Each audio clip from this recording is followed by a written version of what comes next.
A lot of friendly faces today. Thank you for coming out here. Thank you for inviting me. You know, we say the Pledge of Allegiance and the last 6 words are with liberty and justice for all.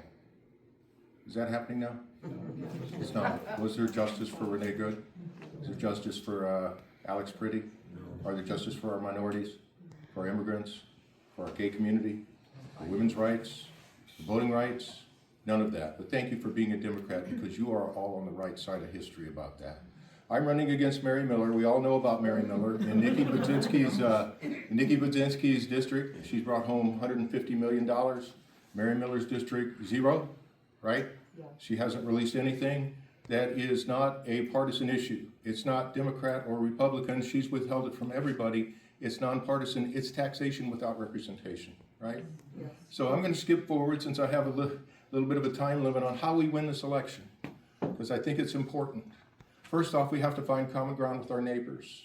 We have to reach out and find common ground, whether it's our families or whether it's the Cubs or the Cardinals or whatever. We start a conversation with our neighbors with empathy and sympathy and respect and hope, and say, you know what? Said he was going to release the Epstein files. Said he was going to lower your grocery prices. Said he was going to cut your electricity bill in half. Said he was going to end the war in Ukraine in 1 day. How's that working out for you? What's the price of hamburger? What happened to your electricity rates? What happened to your insurance rates? We have a better plan. We want to keep you on Medicaid. We want to keep you on your SNAP benefits. We want to keep those nursing homes open. We want to keep those hospitals open. And I think if we can reach across the aisle, you know, there's going to be 30% that you're not going to touch. They're going to walk like lemmings off the cliff with their man, right?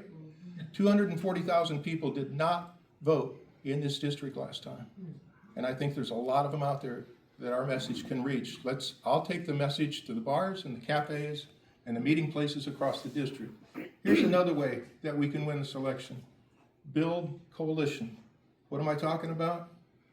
I met with educators. I met with the regional superintendent of the Madison County Schools, named Dr. Robert Herter.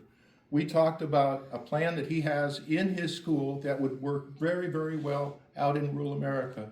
It's called Save 30, Give 30, where they line up mentors with kids that need the help. And it's been very, very, very successful.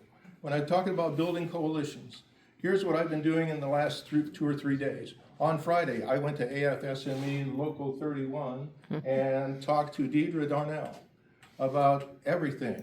We talked for 2 hours about unions and how we can maybe get together with unions and homeless people and see if we can train them and get them back into rural America. Thought it was a great idea.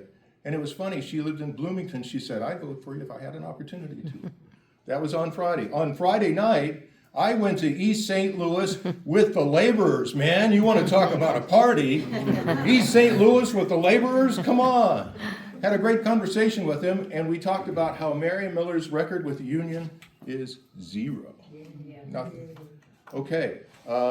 Yesterday I was in Savoy and I was in Champaign. I talked to the painters. I talked to the steel workers. I talked to the laborers about what is going on. They told me that there was a project, an I-57 project, that was canceled due to diversity from the Trump administration. Okay.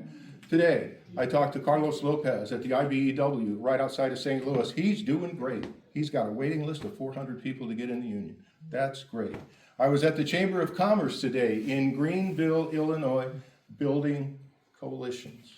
I'm talking to chambers of commerce. I've talked to 4 different farm bureaus with 2 left. Now you want to talk walking into the belly of the beast, right? We sat down and broke bread, and I listened to what they're talking about.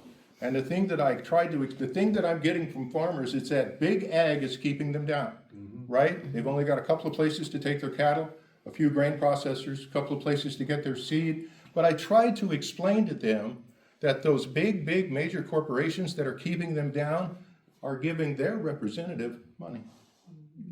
So you tell me your representative is taking money from the people who have made billions on the backs of the farmers. Now they're starting to listen. And the way I broke ground with him was I talked about my time on the farm. I worked 5 years on the farm, and I told him that the happiest day that we had when I was down there was when the electric milking machines arrived.